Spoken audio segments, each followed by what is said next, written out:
Hi, I'm Mark McPherson. Welcome to one of my blogs in the series, 52 blogs in 52 weeks, with each blog being about one of my 52 types of people who are poorly behaved and at times downright difficult. This week I'm talking about and writing about number 23, the credit taker. The credit taker takes credit for things which they're not entitled to take credit for. And they can take credit for work that they've produced, being supportive, being diligent, all sorts of things. And I think there's three main ways in which the credit taker takes credit. Now, the credit taker's been written about by all sorts of people for a long time, and I think I've probably got a slightly different take on it as usual. Now, the credit taker, as I said, it can take credit in three different ways, I think. Maybe you can add some more. The first one is it's accidental. Well, maybe not so accidental, but the credit is given to them without them seeking it. But what the credit taker does is they don't deny it.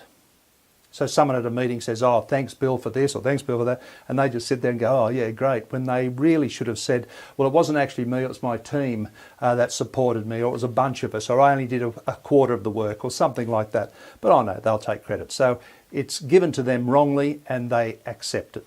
Now, the other two types, they go looking for it. The other two ways in which they take credit, they go looking for it. One is they just outright lie. They can put their name on reports they shouldn't put their name on. They can, sometimes I've seen people move their name up so it becomes the first author when really they're not the first author. In some organisations that's quite important, who is the first author. Sometimes they remove other people's names, accidentally of course. And I've even been on an interview panel where someone lied about the work that they'd done. They said they'd produced this report and that report when actually I knew that that report was at least a team effort. They may well have been on the team, but it wasn't their report. So that's just outright lying. The third way in which they take credit is sort of in an underhanded way. And the best example I've got from that is actually something I'm going to read to you. Because I have an acquaintance, a friend her name is Ella.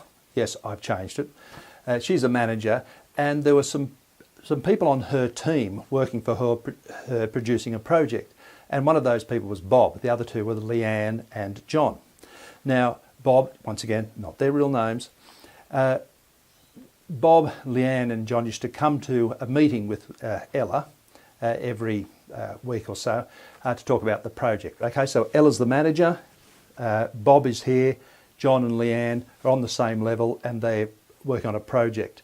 Now, they didn't always go to the meeting with Ella. Only two of them would go because there's no need for three.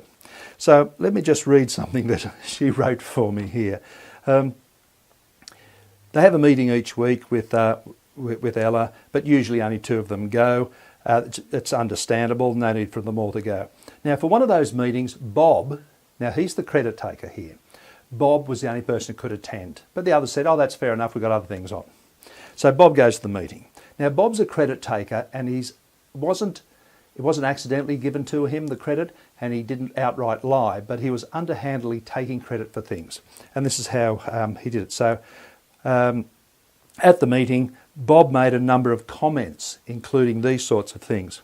"Oh, John and Leanne aren't here, but I am." Now, Ella, the manager, knew that Bob was there. There was no need for Bob to say it, and there was no need to say that Leanne and John weren't. But he's the sort of person taking a bit of credit for being, I don't know, diligent, hard-working, being the one who turns up, I don't know. But he's taking credit for that. And he said other things as well.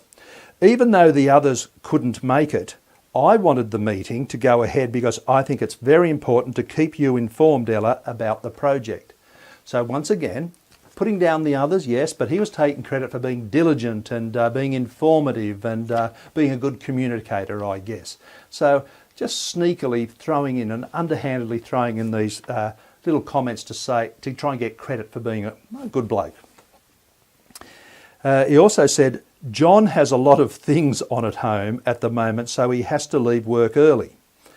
Now, I don't know why Bob had to say that. Ella was confused about why Bob wanted to mention that because she was the manager and she knew what time, or knew that John had to leave early.